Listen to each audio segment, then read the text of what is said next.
Muy buenos días tengan todos ustedes. Bienvenidos al webinar titulado El acto creativo en escritura de ficción, que impartirá en unos momentos el doctor Héctor Sevilla, a nombre del Centro Universitario de los Valles, a través de la Secretaría Académica, de la Coordinación de Servicios Académicos y desde luego de la Biblioteca del CUValles.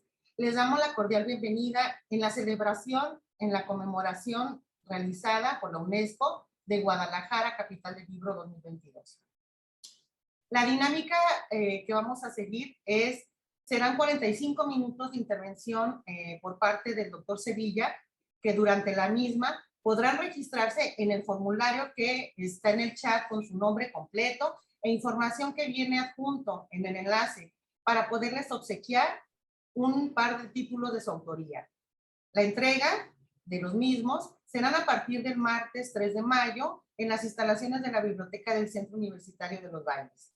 Además de externar desde luego algún comentario o alguna pregunta para que después de su intervención el doctor Sevilla pues le daríamos el uso de la voz para justamente que sus preguntas sean contestadas, ¿no? El doctor Héctor Sevilla es doctor en filosofía por la Universidad Iberoamericana de la Ciudad de México. Cursa un posgrado en la Universidad de Kennedy de Buenos Aires. Además, es miembro de la Academia Mexicana de Ciencias, de la Sociedad Académica de Filosofía de España y del Sistema Nacional de Investigadores. Ha sido invitado a formar parte del comité científico de 7 revistas de investigación. Es consultor de responsabilidad social en la ORSAL de la UNESCO y ha publicado 16 libros, 3 de los cuales son novelas. Cuenta con 130 artículos publicados en diferentes revistas y es profesor de este centro universitario. Agradecemos la participación del doctor y bueno, pues hacemos uso de la voz del doctor Sevilla. Muchas gracias, doctor. Bueno, muchas gracias por la introducción, maestra Gladys. Para mí es un gusto, es un placer participar en el marco de este año tan importante para Guadalajara como capital mundial del libro. Y en esta conferencia, en este webinar que tenemos, pues está dedicado directamente a el acto creativo de la escritura, pero centralmente la escritura de ficción. Es decir, lo que tiene que ver con la literatura en cuanto a novela, cuento y demás tipos de creaciones literarias de ese tipo de ficción. La ficción correspondería al tipo de escritura que tiene que ver con la narración de sucesos que no necesariamente son reales, sino que son una invención por parte del autor o de la autora. Desde luego, me da mucho gusto que estas palabras, esta conferencia llegue a los estudiantes y que quizá después de este tiempo alguno puede que se pregunte, ¿y qué tal si soy escritor? O alguno tiene ya la meta de ser escritor y entonces puede que se plantee con más detalle lo que puede realizar. Vamos adelante entonces con la presentación. Quisiera hacer una introducción. En primer lugar, habría que decir que escribir no es un pasatiempo, no es un simple pasatiempo. Tiene un alto propósito, tiene repercusión en la vida de las sociedades, de la cultura. Un autor se manifiesta en el momento en que está plasmando con sus textos, sus pensamientos, y estas letras incluso trascienden la muerte del escritor. La mayoría de los escritores que leemos, salvo algunas muy notables excepciones, son autores que ya han muerto. Es decir, nos han dejado un legado, un mensaje, han contribuido con nuestro conocimiento por medio de lo que escribieron.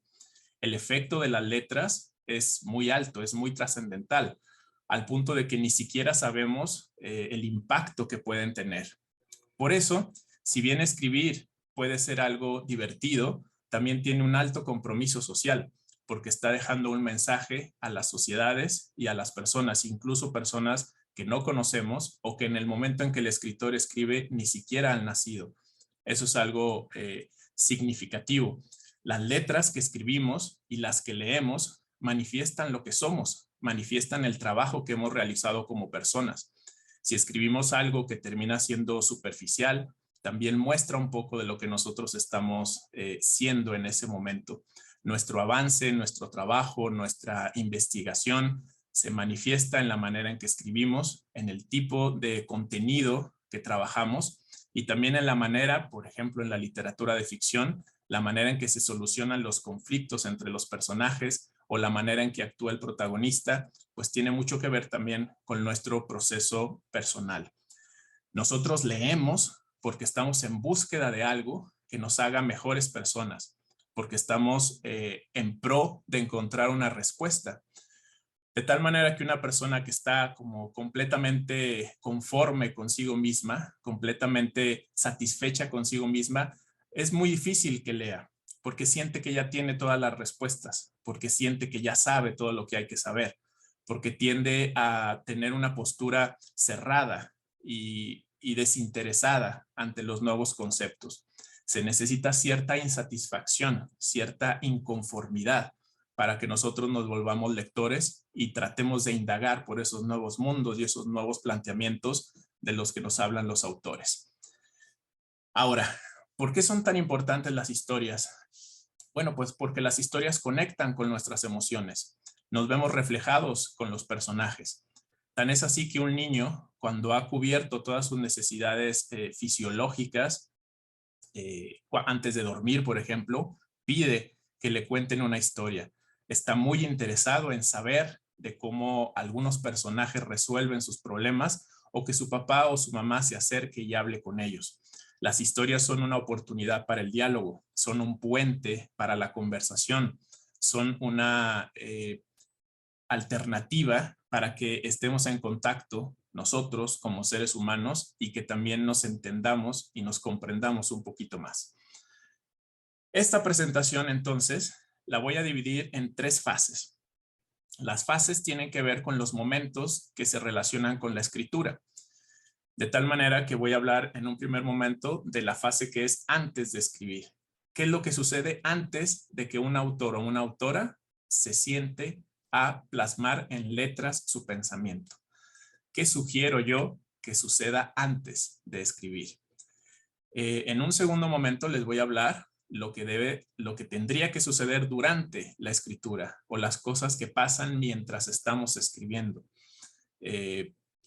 Hay un texto elaborado por Stephen King que se llama justamente así, Mientras escribo, y tiene mucho que ver con ese proceso del desarrollo de la labor del escribiente como tal. Y en un tercer momento hablaremos de lo que sucede después de escribir, haciendo notar que la escritura no termina cuando se pone un punto final, sino que también hay un proceso de revisión, de reescritura, de edición, de cambios, de modificaciones, de mejoras y también toda una serie de relaciones con los críticos que también tenemos los que escribimos, porque obviamente no todo el mundo estará de acuerdo con lo que decimos, ni le gustará lo que decimos, pero al menos si somos leídos, pues tenemos con quién dialogar al respecto. Estas 3 fases, antes, durante y después de escribir, son la estructura de esta conferencia. Y en cada una de ellas voy a hablar de distintos momentos o fases que debería tener estos 3 estadios.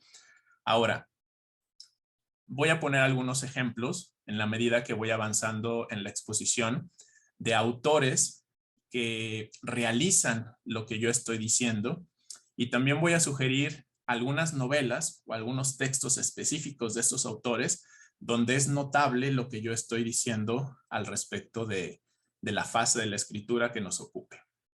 Entonces, yo les invito a que en medida que voy hablando de estos tópicos, ustedes revisen qué tanto han cumplido o cumplen o quieren cumplir con esa fase de la escritura. Vamos entonces con la siguiente lámina. Este es el punto número 1 del antes de escribir. Antes de escribir, lo primero que tendríamos que hacer es leer. Esto podría parecer simple, pero no lo es. La estatura de un escritor en realidad tiene mucho que ver con su hábito de lectura. No es posible escribir bien si no leemos lo suficiente. No es posible escribir de manera correcta si no estamos familiarizados con las letras, con la manera de estructurar los párrafos, con las secuencias entre un párrafo y otro, con la manera de introducir a los personajes, la descripción de los personajes, las formas de enunciar los pensamientos, los sentimientos, las emociones, las maneras en que interactúan los personajes, la forma de generar la trama, el suspenso, la sorpresa, el ritmo, la secuencia de la novela.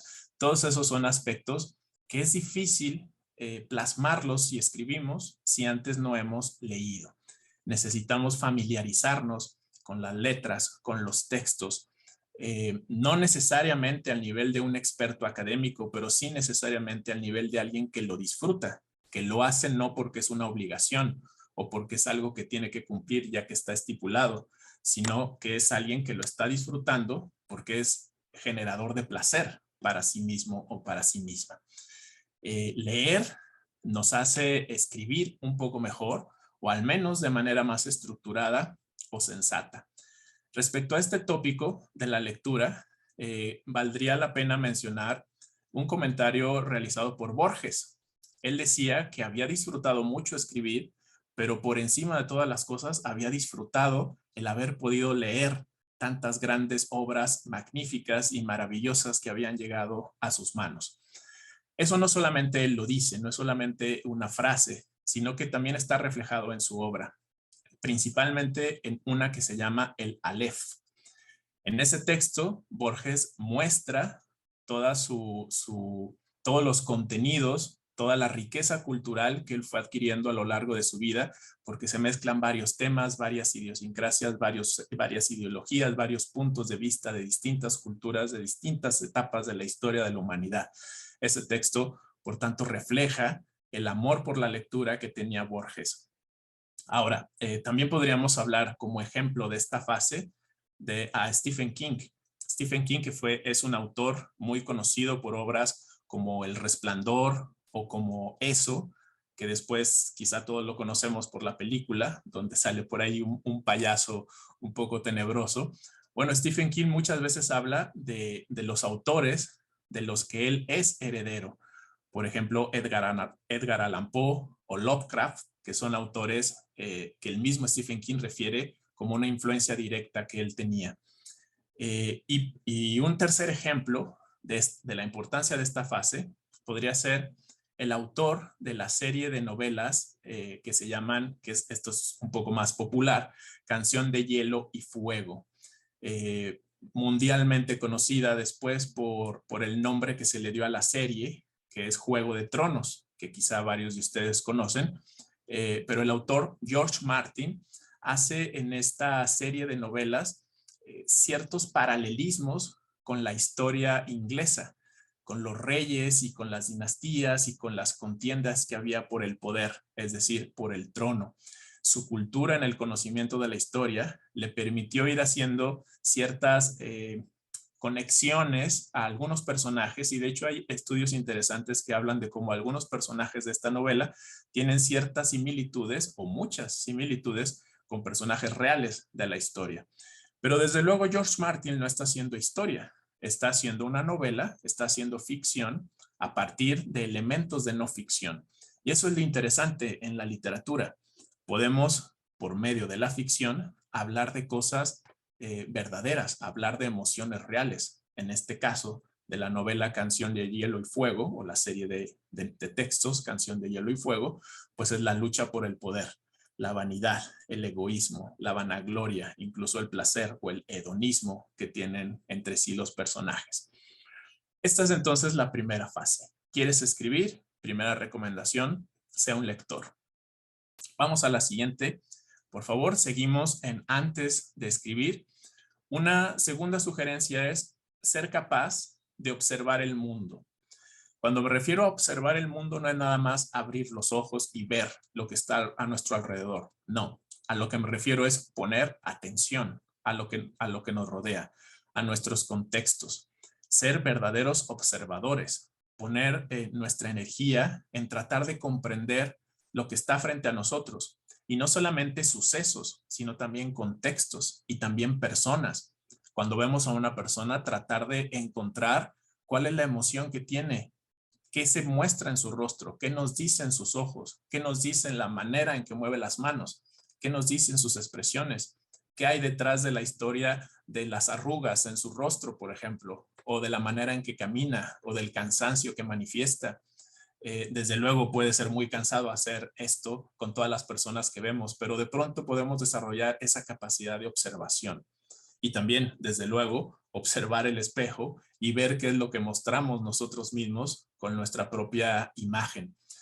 También, si viajamos, si salimos, si estamos fuera de casa, podemos escuchar lo que las personas hablan, no porque seamos entrometidos, sino porque nos interesa ver cómo hilan las ideas, cómo generan una secuencia en su conversación, cómo interactúan, cuál es el hilo conductor que lleva la manera en que se están expresando, cuál es el contenido ideológico que están diciendo.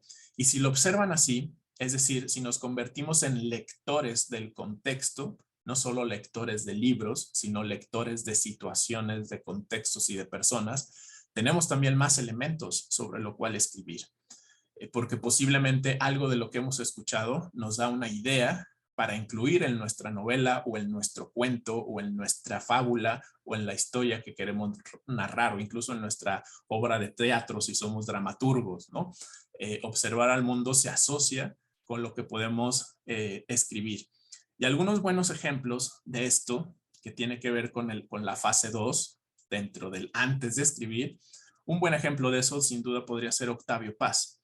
En algunos textos de Octavio Paz, sobre todo en El laberinto de la soledad, que más que ser ficción es un ensayo, pero tiene también algunos elementos literarios muy significativos. Ese texto se desprende de su observación, en este caso de México, la observación del mexicano, de su comportamiento, de su manera de estar, de su historia, de las cosas que le suceden en sí mismo. Ibargüengoitia es otro autor que habla de México a partir de la observación, ¿no? E incluso hay un texto de él que se llama Instrucciones para vivir en México, que está lleno de observaciones muy significativas. De hecho, ese es un texto que valdría la pena escribir ahora, ¿no? Instrucciones para vivir en México en la época de la pandemia, por ejemplo. Es un texto no escrito que cualquiera de ustedes puede escribir. Si hablamos también de la cuestión de la observación, hay también incluso personajes que realizan la observación. Por ejemplo, El Principito, que es uno de los libros más importantes, más leídos, escritos originalmente en la lengua francesa, de Antoine de Saint-Exupéry.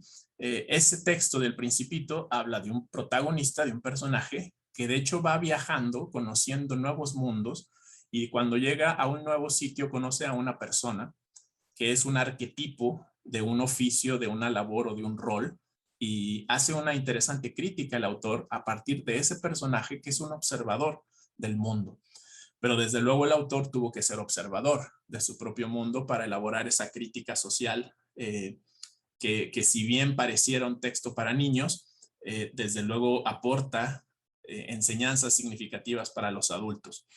Otro ejemplo de la capacidad de observación de un autor o que necesita un escritor es Balzac. En su serie de novelas conocidas como La Comedia Humana, él elabora una serie de entrecruces de las interacciones humanas de las personas de distintas familias, de distintos sectores y niveles económicos de la sociedad. Y ese texto, que es muy extenso, muestra la capacidad de observación que tenía este gran autor Balzac. Y un cuarto ejemplo de esta fase podría ser Truman Capote. Él tiene un texto que se llama A Sangre Fría, donde él hace una descripción de un asesinato y él mismo dice, y lo dijo a partir de distintas entrevistas que le realizaron sobre la obra, que él se inspiró a partir de todos los días leer el diario, es decir, el periódico, y encontrar en la nota roja las descripciones de los asesinatos. Entonces, él elabora un texto que es como una síntesis creativa de todo eso que él fue leyendo al informarse simplemente, al observar por medio de la lectura del periódico lo que había a su alrededor. Llevamos 2 entonces: ser capaces de leer y de observar el mundo. Vamos a la siguiente. Una tercera cosa que vendría muy bien hacer antes de escribir es indagar. ¿Qué estoy entendiendo por indagar?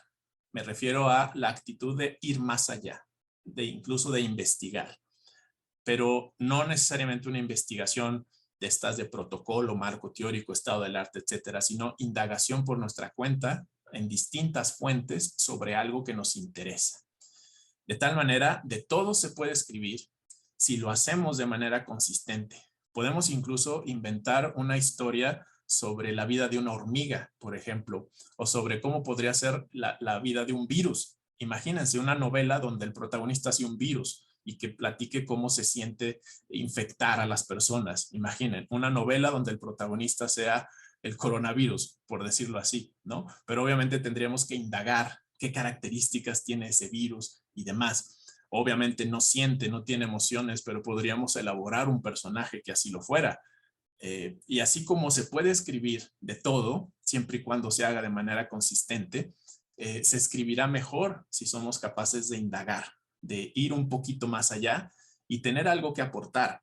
Porque en realidad de nada sirve escribir si vamos a repetir lo que todo el mundo sabe.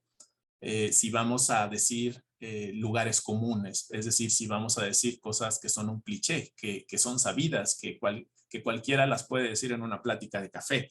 Escribir es realmente aportar algo distinto y que el lector se lleve una novedad o una reflexión o un nuevo punto de vista después de habernos leído. Eso que nosotros aportamos no necesariamente surge de cero, sino que es una síntesis creativa de ideas y nociones que nosotros recibimos de varios lados. El arte en realidad es una síntesis creativa, pero hay que estar abiertos a ese conocimiento que de pronto nos llega, pero también dispuestos al conocimiento que está a veces bajo las piedras, que hay que buscarlo, que hay que ir por él porque no está tan accesible, ¿no? Desde luego, si como autores nos sentimos, como lectores, perdón, nos sentimos maravillados de lo que leemos, entonces como escritores nos corresponde transmitir esa maravilla a otras personas, ser un puente para esa emoción. Pondré algunos ejemplos de autores y sus textos que tienen mucho que ver con este aspecto. En primer lugar, por ejemplo, a los hermanos Grimm. Estos autores en un texto muy conocido por todos, que es el de la Caperucita y el lobo feroz, ¿no? Es un texto que todos conocerán. Bueno, pues surge de un folclore. No es que sea directamente elaborado por ellos, pero ellos tienen una versión de la Caperucita roja y el lobo, Caperucita del bosque. Hay distintas versiones de ese personaje, de lo que sucede y demás, pero lo que ellos hacen es una síntesis creativa de algo que ya existía de boca en boca en su folclore nacional. Otro buen ejemplo es Dickens, este autor, sobre todo de una novela que vale la pena recomendar, que se llama Cuento de Navidad. Dickens hace una interacción muy interesante de los personajes, de los sentimientos, de las emociones, y dentro de una situación muy concreta de una época del año, que es la Navidad. Otro ejemplo de indagación es Julio Verne. Una novela que hay que leer de Julio Verne es El viaje al mundo en 80 días. No se puede escribir un libro así sin ser alguien que indaga, sin ser alguien que investiga, sin ser alguien que se interesa, en este caso, en distintos países, en distintas geografías. Otro autor que podría caber dentro de estas ejemplificaciones es Joseph Conrad, sobre todo en un texto que se llama El corazón de las tinieblas. En ese texto, que después generó una película conocida como Apocalypse Now, se trata sobre el contexto de la República del Congo, en sí de África, donde unos navegantes van teniendo una serie de controversias y situaciones complejas que les hacen preguntarse sobre el para qué existen o para qué vivir o el sentido de las cosas y de la valentía incluso y de vencer las situaciones complejas, las vicisitudes. Bueno, Conrad, Verne, Dickens y los hermanos Grimm son ejemplos de autores que para escribir han tenido que indagar. Es decir, no es nada más sentarse y de manera espontánea tendré todas las ideas para escribir, sino que he tenido que vivir, ¿no? Vivir para escribir, vivir las distintas cosas de manera intensa e indagar para entonces poder plasmar en el papel historias interesantes. Me gustaría preguntarles a todos de lo que han indagado en su vida, ¿de qué podrían escribir? Si te diesen un trabajo hoy que sea escribir un libro, ¿de qué te interesaría escribirlo? ¿Cuál es el tema en el que tú crees que puedes aportar? O si haces una novela, ¿de qué trataría esa novela? ¿Qué tendrías que investigar para hacer esa novela? ¿Sería de un grupo de personas que viven algo? ¿Sería de un individuo que vive algo? ¿Sería una persona que se acuerda del pasado, de algo concreto que vivió? ¿De qué te gustaría escribir? ¿Y qué tendrías que investigar para escribir sobre eso? Esa es la pregunta importante de la fase 3. Vamos adelante con la siguiente. Tenemos en el cuarto punto, es importante conocerse, ¿sí? No solo leer, indagar y observar, sino también observarme, indagarme, conocerme, verme a mí mismo, estar en contacto con las propias emociones o al menos con los propios conflictos de pensamiento, con las crisis, con los vacíos, los huecos, las tinieblas que uno tiene en su propia existencia. Un pensador, un filósofo llamado Sócrates, hace 25 siglos, decía que la vida que no es examinada no vale la pena que se viva. Es decir, trasladando eso a la escritura, sería algo así como un libro que no es producto de un autor que se examina a sí mismo, quizá no vale la pena leerlo, ¿sí? Y aparte se nota en las letras el trabajo que hay detrás. No solamente el trabajo de académico, de investigación y demás, sino el trabajo personal que ha hecho el autor sobre sí mismo, que tanto ha indagado sobre su persona, sobre sus propias emociones, sobre sus propias tinieblas, ¿no? Incluso cuando uno no tiene claro quién es, puede que no tenga claro sobre qué escribir, pero aún así, de eso puede escribir. Puede escribir sobre su propia duda, sobre sus propios procesos, ¿no? Por ejemplo, Miguel de Cervantes, en El ingenioso hidalgo Don Quijote de la Mancha, un título largo que terminó por simplificarse con El Quijote, bueno, pues él habla de todos los procesos de crisis que vive el protagonista. Vive de pronto complicaciones que algunas las platica con su amigo, con su asistente Sancho Panza y demás, pero está hablando de vicisitudes que surgen en la vida. Sería complejo afirmar que esos conflictos o problemas existenciales tienen que ver necesariamente con la vida de Miguel de Cervantes, pero sin duda Cervantes tuvo que conectar con la realidad de esas emociones para poder plasmarlas. Y eso habla también de un proceso personal, ¿no? Ahora, si hablamos de procesos personales, quizá uno de los autores más representativos en eso sea Marcel Proust, en una novela que se llama En busca del tiempo perdido, que es una novela, vaya, densa, fuerte, muy larga, casi es como una misión personal leer completo ese texto, pero es muy interesante porque nos aporta todo el meollo de la crisis de un individuo que está tratando de clarificar qué es lo que tiene que hacer en la vida y cómo recuperar el tiempo, y habla de toda la cuestión filosófica del tiempo. Marcel Proust, En busca del tiempo perdido. Y hay otro texto muy interesante al respecto, escrito por Carmen Laforet. Este texto no es tan conocido, pero en su tiempo lo fue, sobre todo en Barcelona y Cataluña, en España en sí. El texto simplemente se llama Nada. El nombre de la novela es Nada. Y Carmen Laforet habla de una estudiante que había llegado justamente a un sector de España, en Barcelona, donde vive una crisis como estudiante y quiere encontrar su camino en la vida. Esta novela que fue premiada, pues habla justamente de todo ese proceso de conocimiento que se ve en los protagonistas y que seguramente, aunque no necesariamente igual, pero con cierta similitud, tuvieron que vivir los autores. De tal manera, el acto de escribir, cuando realmente estamos concentrados en ellos, nos abre ventanas en la mente. Ventanas por las cuales llegan nuevas ideas, nuevas conexiones de ideas, nuevos elementos creativos que nosotros podemos plasmar en el papel. Rushdie, que es el autor de un texto que se conoce como Rushdie, se conoce como los versos satánicos, nos dice que esa apertura en la mente son como mentanas, ¿sí? Con M, mentanas.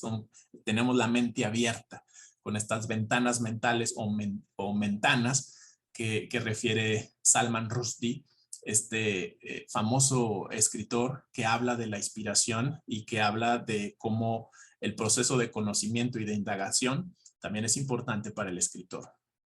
Muy bien, me he apasionado con esa número 4, porque desde luego el asunto del autoconocimiento pues tiene mucho que ver con los procesos filosóficos y también con la historia psicológica de la persona.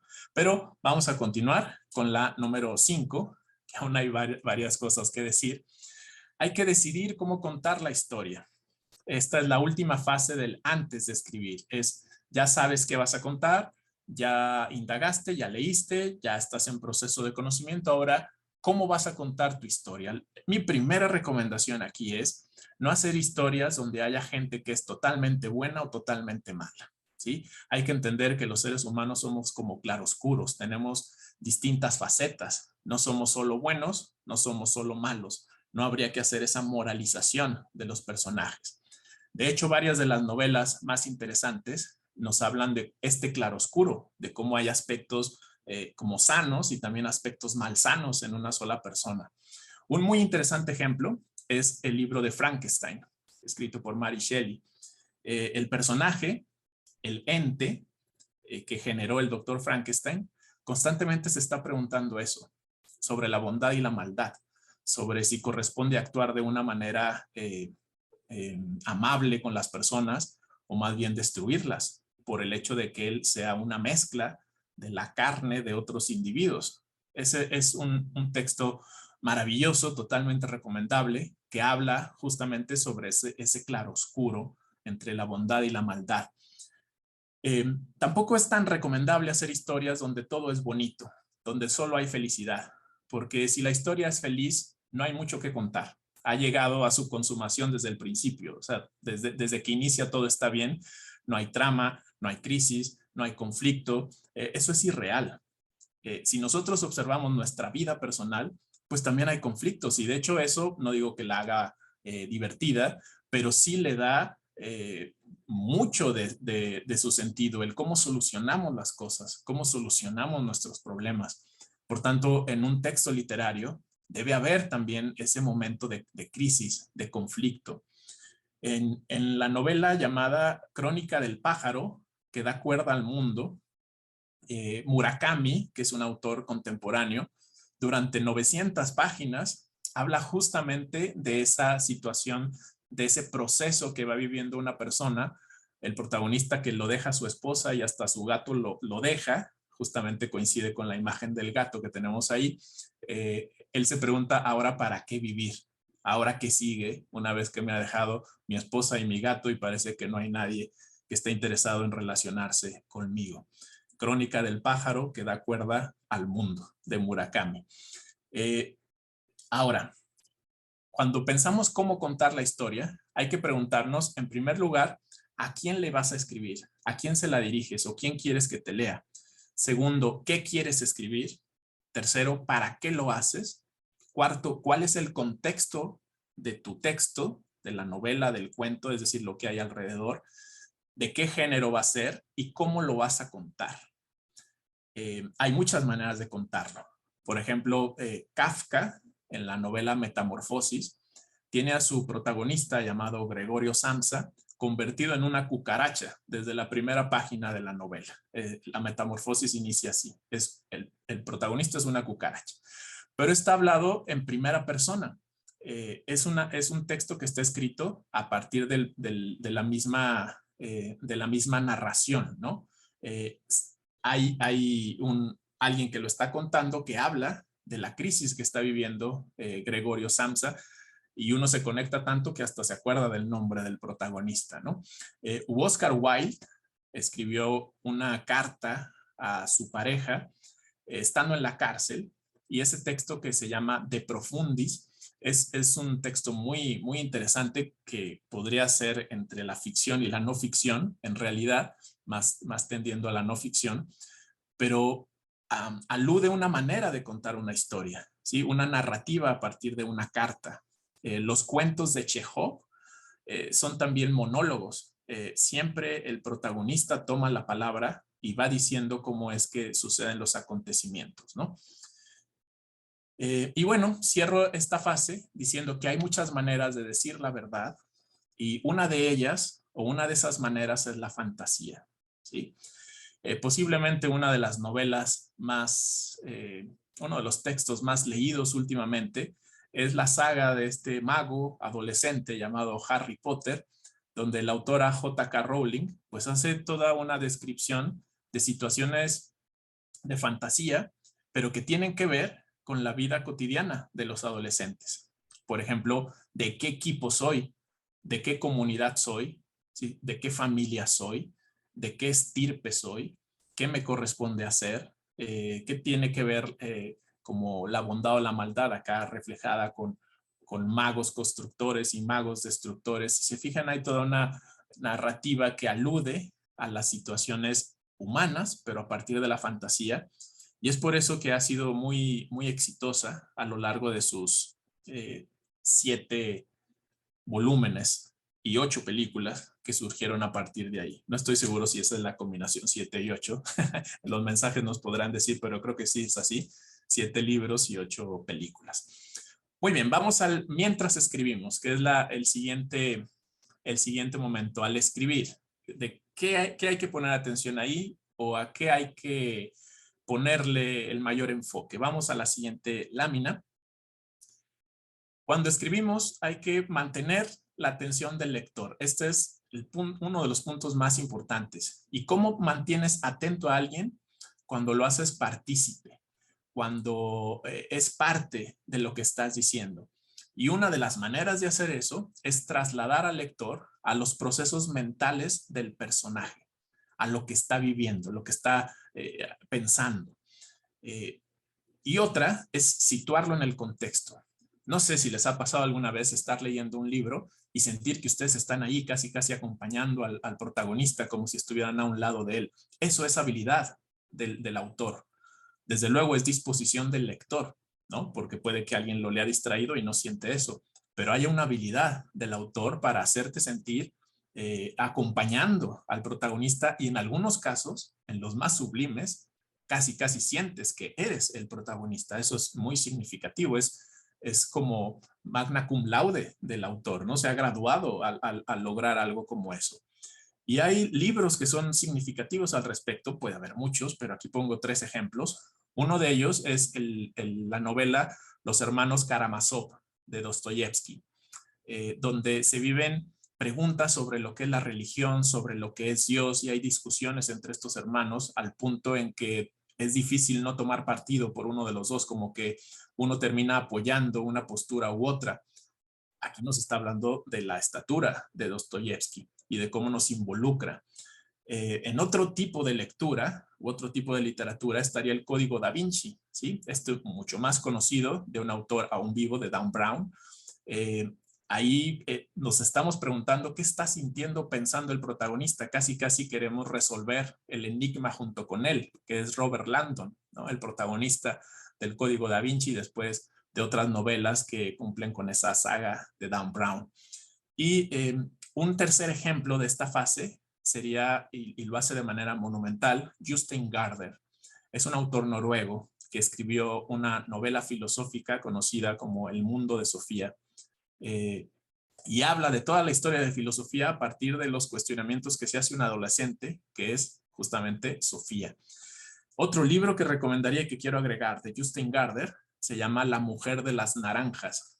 Y es una carta, una serie de cartas que escribe un papá a su hijo sobre una mujer que conoció y que se relaciona con esta fruta, las naranjas. Es muy interesante, con un final absolutamente inesperado y que yo les recomendaría. Estos 3 ejemplos nos aluden a la tercera viñeta que tenemos en la lámina, que es el suspenso y la sorpresa. Si yo voy a escribir una historia, necesito mantener el suspenso, es decir, que el lector se esté preguntando qué va a pasar. Y necesito tener también el ingrediente de la sorpresa, que pasen cosas inesperadas, que lo hagan casi caerse del asiento, que diga, aquí sí me sorprendió el autor. Es lo que se llama como giro de la historia, que vamos por un camino y de pronto hay un cambio que no esperábamos, que ni siquiera veíamos venir. Esas 2 son herramientas importantes, suspenso y sorpresa. Pero no solo al escribir, también al dialogar. Si tú vas a platicar con alguien y eres un buen conversador, sabrás y estarás de acuerdo conmigo que es importante mantener el suspenso. Si vas a platicar algo, hacer casi una trama de lo que vas a platicar, no decirlo desde el inicio todo, no dar toda la información desde el inicio, sino irla platicando de modo que haya eso, suspenso y sorpresa. No solamente será el buen escritor, sino un buen conversador. Porque no escribimos para que el lector se distraiga o se aburra, sino para que se cuestione, reflexione y se interese. Vamos a la siguiente, por favor. Esta es la número 7, que tiene que ver con la estructuración del lenguaje o el uso que utilizamos del lenguaje. Primera recomendación, es mejor tener ideas sofisticadas con menos palabras que elaborar largos discursos. O sea, es mejor frases concretas, contundentes, que párrafos larguísimos que hacen perder al lector. Un buen ejemplo de eso es un autor, el autor del Viejo y el Mar, que es Hemingway. Hemingway consideraba o siguió al menos la regla de que menos es más. Esta novela, de hecho, El Viejo y el Mar, es muy pequeña en la extensión, pero habla de el viejo, en este caso, que se llama Santiago, vive todo un proceso de lucha con un pez espada que él está tratando de pescar y duran 3 días luchando en el mar. Y habla de toda esta lucha del hombre con la naturaleza, que al mismo tiempo el hombre es parte de la naturaleza. Y el final de la novela, que obviamente no se los platicaría, pero da pauta a que la persona, el lector, se pregunte cómo acabó eso o cuál podría haber sido la conclusión de la historia. El autor entonces estructura su lenguaje para que sus expresiones generen emociones, generen sentimiento. Que una frase nos haga sentir algo, ese es el asunto. Que tu frase provoque una emoción. Y no necesariamente una emoción agradable, puede ser repugnancia. Por ejemplo, en la novela La náusea de Jean-Paul Sartre, este filósofo y literato francés, el personaje central, que se llama Roquentin, vive y describe su propio proceso de náusea y uno lo va viviendo con él mientras lee el libro, al grado de que hay personas que no terminan de leer el texto, lo dejan a la mitad justamente porque les parece nauseabundo, pero es un éxito del autor generar esa sensación de ansiedad, por más que pueda sonar raro, ¿no? De hecho, recuerdo uno de los términos en esa novela que se utiliza, que es como un adjetivo cuando estaban hablando de algo que le sucede a Roquentin, dice algo así como sensación libelulesca. Y ese término, que yo no lo había escuchado nunca ni leído, libelulesco, yo lo interpreté como algo que vibra y que es como desagradable, ¿no? Y Sartre lo introduce ahí, o al menos la traducción que nos llegó. Y otro ejemplo y último de esta fase podría ser los textos de Shakespeare. Por ejemplo, en Hamlet, una de las frases más inmortalizadas y más conocidas en la historia de la literatura es el famoso ser o no ser. Ese es el dilema. Y ahí se incluyen casi todos los problemas y conflictos de los seres humanos. ¿Soy o no soy algo? ¿Hago o no hago algo? ¿Decido o no decido esto? ¿Me mantengo o me voy? ¿Acepto o no acepto? Todo tiene que ver con el ser y el no ser. Por tanto, incluso estas preguntas concisas, si ven con pocas palabras, con pocas sentencias, nos llevan a saborear las ideas. Y también es importante ubicar las comas, los puntos. Vean un punto no solo como un signo gramatical, sino como una pausa para saborear una idea. Así que hay que saber dónde poner cada punto, que es justo cuando termina una idea y le dejamos al lector que descanse para pensarla. Vamos a la siguiente fase, por favor. Es la número 8. Seguimos en el proceso de escribir. Son las descripciones de los personajes. Describir a un personaje implica poner en letras su espíritu. Reflexionemos sobre eso. Poner en letras su espíritu. Es decir, describir lo que está, lo que lo constituye a ese personaje. Esa descripción no debe ser demasiado larga, más bien tendría que ser precisa, contundente, y hay 3 maneras de revelar el carácter de los personajes. Una es a través de lo que ellos dicen, ¿sí? Otra es a partir de sus monólogos interiores, o sea, sus pensamientos, y otra es a partir de sus conductas. Quisiera hablar de 4 ejemplos. El primero, en la novela Los Miserables, de Víctor Hugo. El personaje central, Jean Valjean, habla de cierta manera que nos hace conectar con las emociones que vive, ya sea con el conflicto que tiene, con el tiempo que vive en la cárcel, que son varios años, a partir de haber robado una pieza de pan. O sea, nosotros nos hace conectar con ese personaje y sobre todo cuando comienza a hacer labores altruistas. Hay una conexión con el personaje porque ha sido descrito a partir de sus conductas y de las injusticias que ha vivido. En Siddhartha, de Hermann Hesse, que es un libro maravilloso que vale la pena leer de este autor, o incluso otra novela que se llama Bajo la Rueda, del mismo autor, Hermann Hesse, nosotros conectamos con los personajes a partir de los procesos mentales que ellos nos muestran, de las decisiones y de las incertidumbres que van teniendo. En El Señor de los Anillos, Tolkien nos refiere toda una descripción de varias dinastías y varias familias en los personajes que él realiza en esta novela. Y por último, podría referir en Drácula, que es una novela de Bram Stoker. Conocemos a Drácula a partir de las cartas que escriben los otros personajes de la novela, pero a Drácula nunca sale como tal, o sea, él no dice nada en sí mismo, todo se describe a partir de las cartas de las personas que contactan a Drácula como tal. Entonces hay varias maneras de describir a los personajes. Vamos adelante. Después de escribir. Es la tercera y la última fase. Comenzaríamos con los títulos. Una vez que terminamos la novela, hay que pensar cómo se va a llamar. Los títulos deben ser, o se recomienda que sean claros, cortos, como un golpe conciso. Por ejemplo, la novela Desgracia, de J. Coetzee. Es una gran novela con un título conciso, Desgracia. Solo de escucharlo ya uno quiere saber de qué se trata el asunto. A veces los títulos unen 2 palabras que representan aspectos que parecen contrarios, pero que al mismo tiempo son contundentes. Por ejemplo, la novela Guerra y Paz de Tolstoy. Pues son 2 contrarios en el mismo título que nos habla de todos los procesos que va a haber. O la novela Historia sin fin de Michael Ende. El mismo título nos hace preguntar de qué se va a tratar eso. El objetivo de un título es dejar pensando al lector, provocar su deseo por leer. Un último ejemplo sería Una habitación propia de Virginia Woolf. El mismo título nos hace cuestionar de qué podría tratar y es un libro muy importante para el feminismo. Vamos adelante. En la fase 10, o el punto número 10, tendremos que hablar de los borradores y las ediciones que tiene que pasar un texto.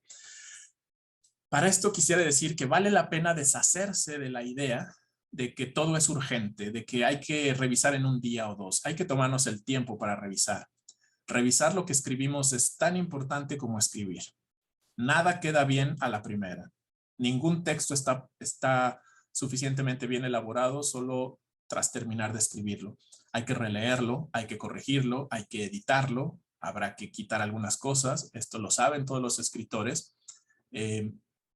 Importa mucho mantenerse escribiendo, más que hacerlo bien a la primera.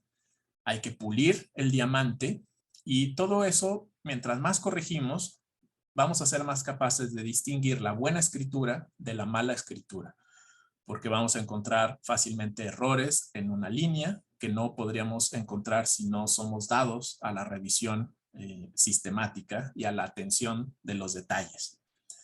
No solamente es corregir ortografía, sino secuencia, hilo conductor, orden de las ideas y congruencia misma y rigor del mismo texto. Hans Christian Andersen y su texto El patito feo, que todos conoceremos, ha tenido varias versiones a lo largo de la historia. No solo el autor hizo versiones de su obra, sino otros autores que han modificado El patito feo. Es un buen ejemplo de los procesos de edición. Margaret Mitchell, que es la autora de la novela Lo que el viento se llevó, mucho más conocido por la película, bueno, duró 10 años haciendo ese libro. Y además fue su único libro, pero con eso le bastó para entrar al mundo de la historia de la literatura y ser reconocida. Un solo libro, pero le llevó 10 años el proceso de corrección de Lo que el viento se llevó. Y bueno, hay también textos muy representativos que han tomado mucho tiempo de reelaboración y de reedición, no solo por un autor, sino por comunidades enteras. Por ejemplo, la gran novela y larga, Las 1001 noches, bueno, ha tomado cientos de años para tener la versión que tiene hoy. Incluso en versiones más actuales, más cercanas a nuestro tiempo, se fueron incluyendo textos que antes no estaban. Por ejemplo, Alí Baba y los 40 ladrones, o Aladino, que forma parte de esta colección, pues fueron añadidos después, no necesariamente estaban en la versión original. Hay libros que tienen su historia de reinterpretaciones, la Biblia, por ejemplo, ¿no? En el mundo judío se conoce como Mishnah a la Torah oral, es decir, la serie de interpretaciones que tiene el texto. Entonces se escriben textos sobre el texto, ¿sí? Corrigiéndolo, mejorándolo, complementándolo. Los Vedas en el hinduismo es un texto que lleva 1000 años, duró 1000 años construyéndose, y un compilador llamado Vyasa fue el que unió todos esos textos, o podríamos hablar también de los Upanishads en el budismo, en fin, que son más de 200 libros que han llevado más de 400 años. Los textos siguen reestructurándose, se tiene que poner un punto final, pero el punto final nunca es definitivo. Eso es lo interesante del asunto. Los procesos de edición siguen sucediendo. Muy bien, vamos a la última parte para poder dar espacio a preguntas y comentarios si es que los hay. Siempre habrá la opinión ajena. Si tú escribes algo, habrá opiniones sobre ese texto, eso en el mejor de los casos, porque el peor de los casos es no ser leído. Pero en caso de ser leído, pues habrá una opinión ajena. Uno debe terminar cuando está orgulloso del texto, entonces ahí es cuando lo da a conocer a los demás. Y de pronto uno pide opinión a personas cercanas que nos digan lo que opinan del texto. Desde ahora digo que de nada sirve escuchar la opinión de alguien que solo nos va a alabar, que solo nos va a ver como grandes eruditos. No sirve ahí esa opinión, porque necesitamos también opiniones críticas. Hay que dar libertad de juicio al que va a criticar. Pero al mismo tiempo, la opinión de un crítico nunca es definitiva. Tampoco habría que desanimarnos si alguien nos dice no me gusta lo que escribes o está mal escrito, pues no es la opinión definitiva, puede ser la opinión de uno o de otro. Ahora, si está mal escrito a nivel gramatical, eso no es opinión, eso puede ser muy objetivo, ¿no? Stephen King él ha dicho que su mejor crítica es su esposa, llamada Tabitha. Así que yo diría que un escritor necesita un lector aliado, que sea quien sea capaz de criticarlo, sin este afán de solo alabar, ¿sí? Sartre y Simone de Beauvoir son otro gran ejemplo de dos autores que se complementaban entre sí y eran críticos de sus propios textos. Estos autores franceses se animaban y se criticaban entre sí los propios textos. Y bueno, hay otros autores muy cerrados a la crítica, como Truman Capote. Él decía El tiempo peor aprovechado es el que le damos a los críticos, él decía. Y Hemingway pensaba también que suficiente tiene un escritor con hacer un texto como para encima tener que explicárselo a los críticos. Él ya se refería más bien a los críticos de prensa. Muy bien, estas 11 fases son las que conforman lo que he preparado para ustedes en esta introducción, que espero haya generado alguna motivación o un interés de verse a ustedes mismos como escritores. Así que cerraré dando 6 puntos finales, que son la conclusión en la siguiente lámina. Si quieres ser escritor, si quieres ser escritora de ficción, en resumen, en síntesis, en un minuto, yo te diría, en primer lugar, ten un proyecto. No solo tengas un anhelo o un ideal o una utopía, más bien conviértelo en proyecto. Ten un proyecto de escritura. Decídete a escribir. Al menos 10 minutos cada día o al menos 2 horas un día a la semana, pero dedícate a escribir. Ten un plan de lectura, ten un proyecto. Segundo, define un plan de tu escritura. Va a ser una escritura estructurada, es decir, desde el principio vas a saber lo que va a pasar, o va a ser semiestructurada, vas a saber lo que va a pasar, pero vas a ir metiendo cosas que se te ocurran, o una escritura espontánea, que simplemente empiezas a escribir sin tener un plan definido. Son 3 tipos de planes. Hay que definirlo. Tercero, elige escribir de aquello que solo tú podrías escribir y dilo de un modo que solo tú podrías decirlo. Pero hay que descubrir ese modo, hay que descubrir el propio estilo. Cuarta sugerencia muy concreta, ten tu propio lugar de trabajo, donde nadie te distraiga, donde puedas poner, si te gusta escuchar música, la música que te ayude a trabajar o a escribir, donde estés tranquilo. Si vas a dedicar media hora a escribir, apaga tu teléfono, cierra las distracciones o haz como algunos autores hacen, cierra la puerta para que todo el mundo sepa que no debes de ser molestado durante ese tiempo. Número 5, sé crítico con tu propio producto, pero no esperes que sea perfecto. Conozco a muchas personas que han querido escribir, pero su afán de perfección no les permite escribir, porque no se permiten escribir algo que no sea perfecto, por tanto no escriben. Ese es un error, ¿no? Hay que escribir y luego corregir, y luego soltar una vez que esté terminado, una vez que ponemos el punto final, que es justamente el punto 6, hay que dar pie a que la obra sea divulgada y hay que soltarla, ¿sí? Como si la obra fuera un hijo que de pronto soltamos en su mayoría de edad y lo dejamos libre. Cierro con la siguiente lámina, que son 3 conclusiones. Son mis conclusiones, me gustaría escuchar las suyas enseguida, pero una conclusión es que el escritor es un ser humano que ofrece su mundo a los demás. Así que hay que cuidar que ese mundo tenga algo que aportar. Leer nos conecta, escribir es lanzar la conexión a otros. Es como una especie de cadena entre escritores y lectores. Y una ventaja, si bien hay muchas desventajas de ser escritor, pero hay una gran ventaja y es que nadie te puede despedir, ¿sí? Siempre tendrás trabajo, siempre y cuando quieras escribir. Incluso, como he dicho, algunos hasta en la cárcel escribieron, como Oscar Wilde o el Marqués de Sade, que hicieron todo por seguir con su labor de escritores. Bueno, eso es lo que he querido presentarles. Espero haber aportado algo y estoy abierto a escuchar si es que hay preguntas o comentarios. Muchas gracias, doctor Sevilla.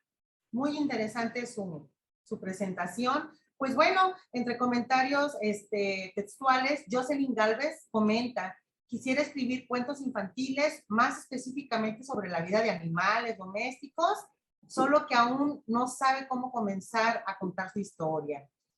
Muchas gracias, Jocelyn, por la participación. Leticia Lumbreras dice que lectura desde las posturas internas. Gracias, Héctor, por las nuevas betas de las lecturas transitadas.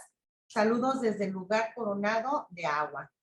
Y bueno, también Everardo Curiel hace alguna, comenta pues de que es muy interesante su ponencia, doctor Sevilla, que le gusta que haya mencionado títulos de distintos autores para ejemplificar. María Rosa Nuño lo felicita. que le encanta su conferencia.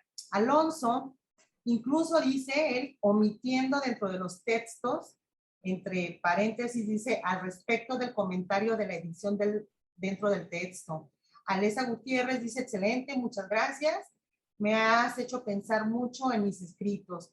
Y bueno, Leticia Lumbreras dice que la lectura como el libro vacío de Josefina Vicen pueden servir como mapa de navegación en la escritura creativa desde la ironía. Al final o al principio es un oficio que implica trabajo. Y bueno, pues terminamos los comentarios con la participación de Abel Martínez de cómo podría conseguir un revisor de mi escritura. Pues muchas gracias por las participaciones que nos hicieron llegar. Y pues bueno, doctor, le dejo el uso de la voz para si quieres hacer un cierre ya a los comentarios que le externé. Ok, bien. Bueno, entiendo que algunos de los comentarios eran como nos han vertido su opinión, nos han compartido su opinión. Yo agradezco esas opiniones. Estoy de acuerdo con lo que se ha dicho y por ahí también con el texto que se recomendó. Respecto quizá a la primera intervención de Jocelyn sobre estas fábulas de animales, cuentos para niños, y alude esta especie o sensación de no saber de qué escribir. Bueno, eso mismo es una idea de la cual escribir. Ahora mismo me imagino, no sé, si lo que te interesa es hablar de animales, por ejemplo, la jirafa que no sabía qué decir, ¿no? Como título de un cuento. Y hablar de cómo la jirafa no sabía qué decir o no sabía de qué escribir y cómo solucionó eso. Los cuentos tienen 3 fases. La primera fase es la contextualización, donde salen los personajes y el contexto. La segunda fase es la crisis o el problema. Todos los cuentos tienen un problema a la mitad. Y la tercera fase es la resolución. Es cómo el problema encontró un punto de salida. Entonces, ahí tienes una idea. La jirafa que no sabía escribir, Jocelyn. Y respecto a quien está pidiendo un corrector, con gusto puedo sugerir un corrector. A la persona le podemos decir que me escriba. Mi correo personal es hectorsevilla@hotmail.com. Escríbeme ahí, te recomiendo un corrector de tus textos con mucho gusto. Muchas gracias, doctor. Pues bueno, recuerden que al registro del formulario que está en el chat, pues vamos a obsequiarles algunos ejemplares de la autoría del doctor Sevilla, pues si les interesa. Agradecemos pues entonces, doctor Sevilla, a nombre del Centro Universitario de los Valles, de la Secretaría Académica, de la Coordinación de Servicios Académicos y desde luego de la Biblioteca de aquí de Cuballes, su tan interesante, la verdad a mí me llevó a muchos momentos personales de mi vida, ¿no? Con todos los ejemplos que nos daba y cómo justamente esta estructura. Pues ha sido un placer, la verdad, contar con su participación. No había tenido el gusto de estar en algún evento con usted, pero créame que me deja más que encantada. Yo creo que pues a todos los que nos están viendo y escuchando, pues creo que también es la misma sensación. Muchas gracias, doctor Sevilla, y pues muchas gracias por estar acompañándonos.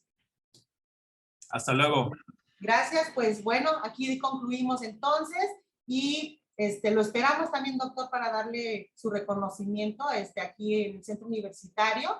Y bueno, pues que pasen un excelente día. Muchas gracias.